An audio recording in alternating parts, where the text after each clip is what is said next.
What's up, y'all? Dressed up today. I had a little thing to do with my job or whatever. Uh, yeah, that's neither here nor there. If anybody wondering or whatever. So, no, I didn't come. I didn't go to no wedding, and I didn't come from no funeral. It was for my job. But what I want to talk about today was yeah. So I never heard of this Hassan Campbell.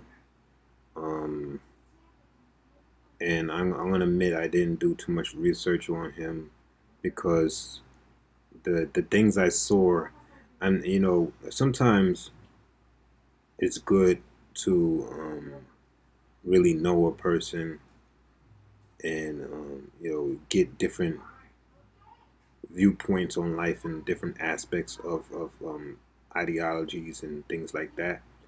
Um, but there's certain things that turn me off and will make me not really reach into depth about you. Um, and plus the purpose of my videos is not really to really delve deep into the person per se. The purpose of my videos is when I'm talking about people, when I'm putting clips in there, is to sit there and analyze what they're saying and give a commentary on my opinion of what they're saying. Because um, I love the fact that Kwame says that because he always says in my opinion because he emphasizes that because it's true. When we're giving our viewpoints, it is our opinion. Some people want to take opinions and put it off as facts. This facts. I'm 100. I'm keeping 100. Whatever. And half the time they ain't even keeping 100. Especially when I mean the proof is in the pudding when you do these videos, and then somebody could sit there and look at a different video and you're talking a whole different language. So you're not speaking any facts and you're not being 100. But anyway,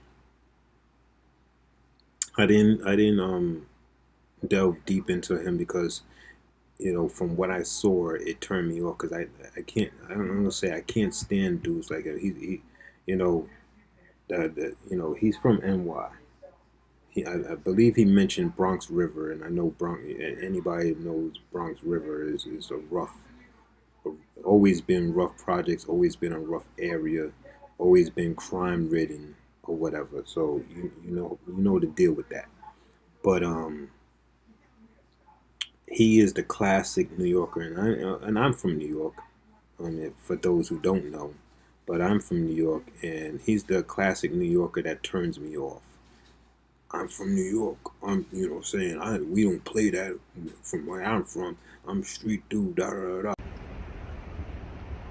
Straight up, don't compare me to no ball player. You grew up looking up to Michael Jordan. We grew up looking up to Big Meech. Ain't nothing wrong with looking up to either one. But some people's lifestyles is different. Don't compare me at all to a basketball player, right? Let me make this clear to you. Don't compare me to a basketball player. Check my background, check his background. No names. At 18 years old, son went to the NBA. At 18 years old, I was on Rikers Island with dudes like Tankhead, Wild Bill, Ferguson, Germ, K-Born, Bishi, Rel, Tattoo, so many names, Smooch, Papa Jock, may he rest in peace.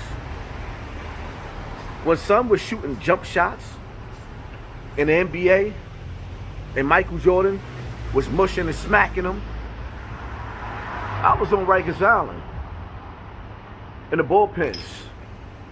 Dudes running up on you like, yo, what size you wear? Let me get that belt. And right at that moment, you knew it was on. You either stood tall, notice, you see me in the hood, no security, by myself.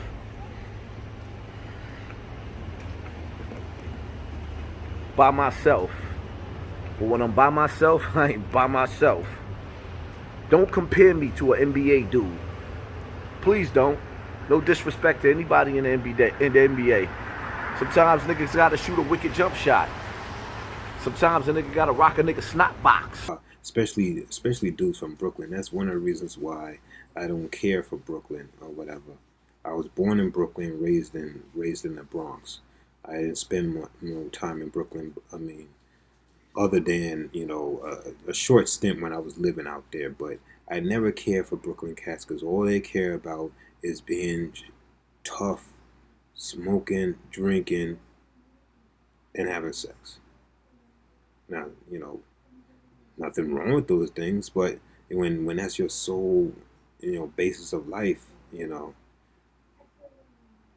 that turns me off. Call me a square, but I mean, it makes no. I don't get offended by that because I've been a so-called square my whole life. I've been a square fitting inside of a circle, if that makes any sense to you. But this cat, prances around, I'm from the streets or whatever. Apparently, this beef. I know I'm going into a rant, but I'm gonna get to the point.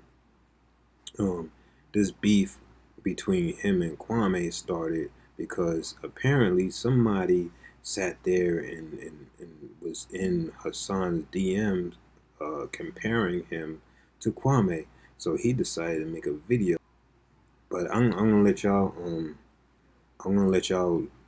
listen for yourself and make your own assessment.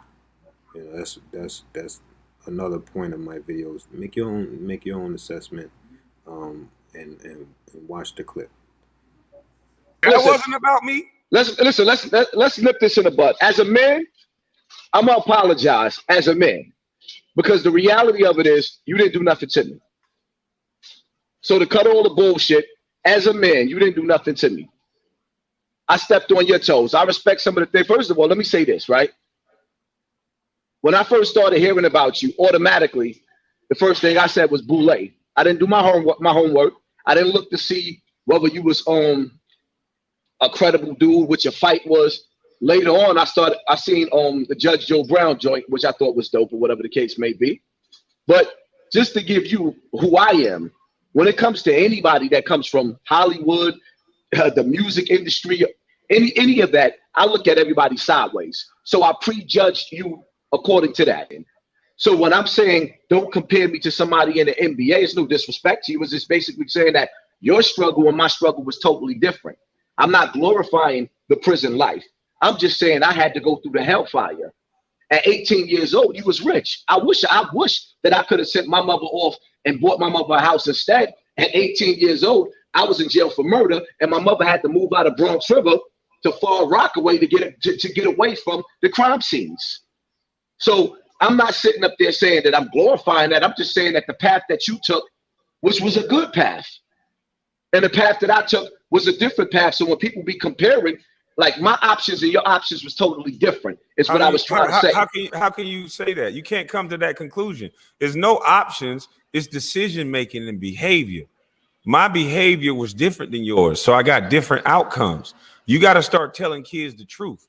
That if you glorify street life, you get a big homie, and you look up to men and worship men that rock nigga snot box, then you can go to prison. And if you look up to basketball players, you can go to the NBA and put your mother on a goddamn golf course. So to say it in the way that you said it made it seem like you were better than someone who went to the NBA because you were. What's up, Ticket? Big dog, what's going on, man? Hey, shit. Hey, look, I was driving. I had to hop in because I heard you tell them. It amazes me, man, how people that they think you they really think you cloud chasing, dog. And I remember, like I tell people all the time, they always ask me, man, why you take up for Kwame so much? I said, bro, I was listening to the dude on Facebook before he was really putting all the content, before he really blew up on YouTube. They don't really understand why you blew up. You understand what I'm saying? But you had the same message then that you had now. You know what I'm saying? Can you tell Hassan Campbell that? Hold on, let me bring him back in. Can you listen to Hassan and he can tell you about my Facebook, sir? Tell him, Yeah, Tiki. I was a witness. I was a witness. You know what I'm saying? Sometimes people do think that. You know what I'm saying? We both play basketball. You play on a different level than I do. I play overseas. You play in the league. But sometimes people think, you know what I'm saying, that we came up a different way. Sometimes we all came up the same way, but we just had a different. We at a crossroad. We had a different path. Like it was dudes I grew up with. You know how it go, Kwame. Yep. You gonna go one way. You can go play ball. You can go get the scholarship. You one mistake away. You going to the streets, away. right? Yep. Which one you gonna pick? And I knew some dudes that tried to do both and ended up dead in the game. You know what I'm saying? That was trying to play ball and do the street life. And one of my homies, he got smoked like that. But I just came on because I wanted to tell the brother Hassan that I was a witness that you was talking the same talk back on Facebook, but way before you blew up on YouTube. And then I'm going to show you, and then also you see how it escalated.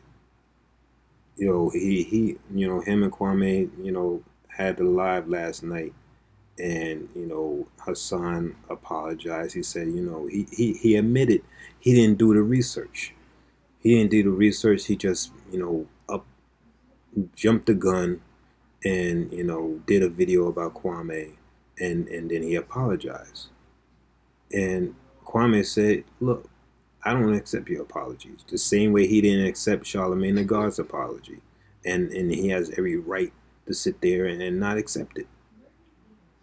Because he said, it's not being a man, you sit there and you say something, and then all of a sudden you apologize, and then everything's all right.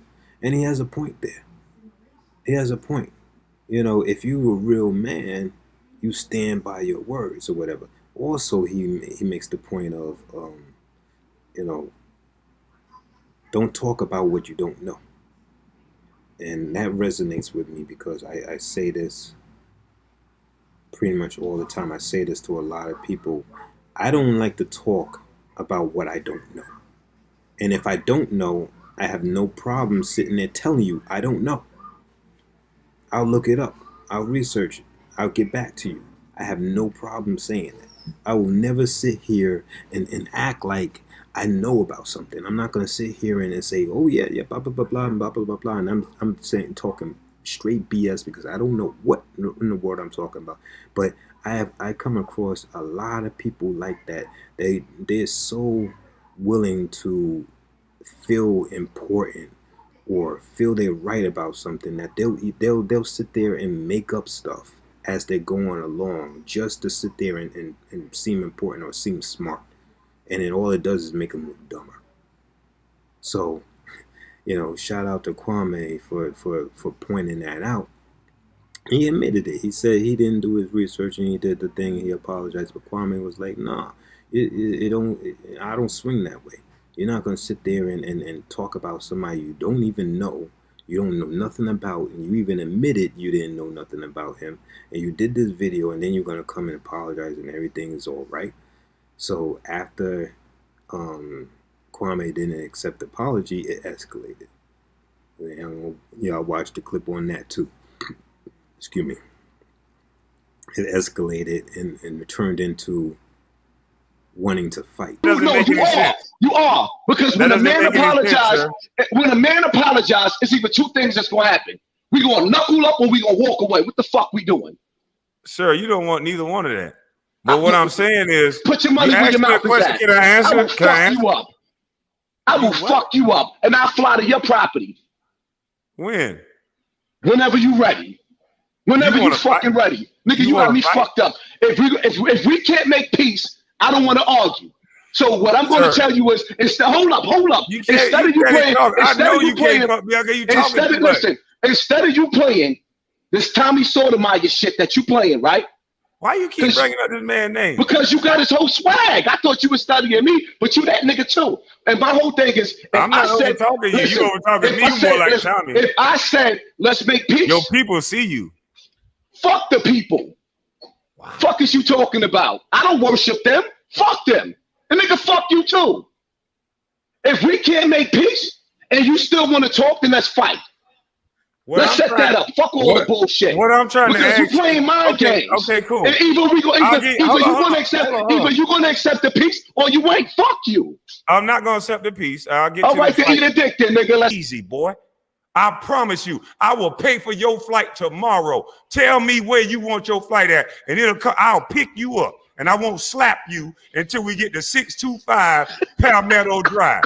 I will pick you up tomorrow. Tell me you want to come to the airport, and we'll see what you talking about. I know you air packed, bitch. Now this dude is 44 years old, same age as me. Y'all might be surprised and may not be surprised, but dude is 44 years old and talking like a teenager, talking like, straight street talk. First he was talking like street talk before, and then he sits there and he humbles himself a little bit. Then when he sits there and said, when Kwame says he doesn't accept the apology, then it turns into back into street mode. Well, oh, you don't accept my apology? Well, you know what? Fuck you then. Oh, I was a 44-year-old still, chasing clout in the streets. I don't care what kind of life you've been through, how many times you've been to Rikers and all that stuff. At 44 years old, you shouldn't be talking about that stuff. You shouldn't be talking about that, period. It's not a rite of passage. How is that manhood to say that, yeah, I sit there and I go into jail and I give up my freedom. I let somebody tell me when to eat, when to sleep, when to shower, what to eat, when to have visitors. I'm around a dudes all freaking day, every single day. Showering around dudes every day. And all I could do is go out in the yard, play a little basketball, lift some weights or whatever, read some books. And they tell me lights out. They tell me when to wake up. They keep me in a cell until they open up the cell. And that's manhood. I don't get that. You have absolutely no freedom, and you're a slave to the system because they have you work for free. You're a slave to the system. You're a part of the system that was built to lock you up in the first place. You're around a bunch of freaking dudes all day. Have no freedom to do whatever you want. And that's manhood. Can't feed your children. If you get locked up and you already have children, can't feed your children. You can't do nothing with your children. Can't do nothing with your girl. And she's supposedly holding you down and whatever. That's manhood. That's something to glorify. I don't think so. What you need to do is sit there and say and tell the youth not to go this route. Not to go this route. Right? And I hear that, and I even heard it with rappers at times where they sit there and they talk about, well, I speak about my experience because that is my experience, and to let the youth know what it is. But if you really listen to their lyrics is not sitting there saying don't do this. Their lyrics is glorifying it. It brings up a good point too, because somebody because recently Jeezy's son graduated from high school, I believe, and it brings this thought out, which is a very good thought, that wow, these rappers are sitting there poisoning your sons' minds and telling them trap or die and all this other stuff, all this stuff about hustling and selling the poison to your own people and killing your own people, while you these rappers are sitting there spewing that out to your sons. They telling their sons, get your education, get you your job, do this, do that. You know what I'm saying? They sitting there sending their sons to private schools, sending their sons to college or what have you. We need to wake up to that. I mean, a lot of us have been speaking on the dangers of rap. And don't get me wrong, I grew up on hip hop. I love hip hop. You know what I'm saying? Some rap, because there is a difference. But I grew up on hip hop, right?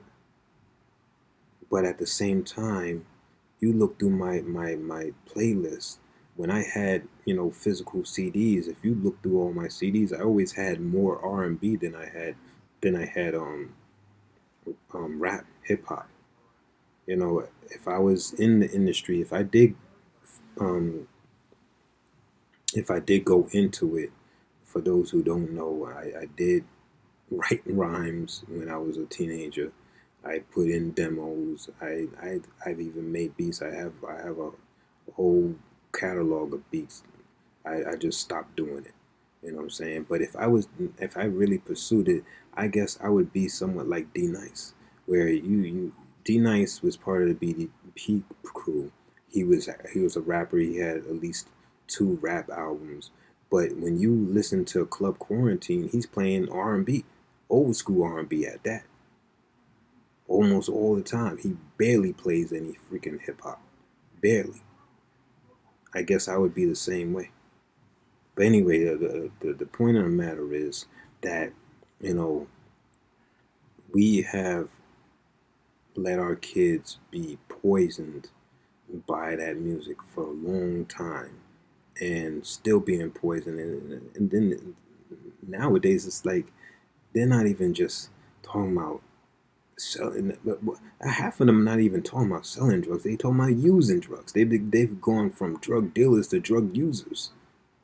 You know, it's crazy.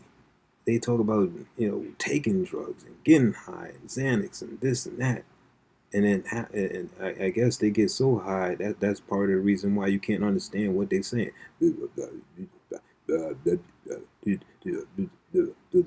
Half the time, all I can understand is the freaking chorus, if that. The beats be hot, all right, but it takes more than a beat to sit there and catch me. But apparently, the youth, that's all they care about is the beat. Mm, mm, mm, mm, Catchy tune. Yeah. Soldier Boy started that nonsense where he has a nice little beat, but his lyrics and everything else is garbage. But it is what it is, right? But anyway, yeah, let's stop this hardcore gangster mentality. That's gotten so freaking old now.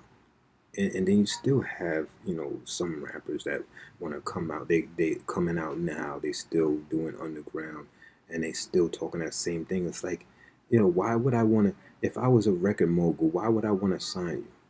Why would I want to sign you? Because I mean, I'm talking about me as a mogul, because we already know these record moguls. They sit there and just sign on the thing that's hot for the minute.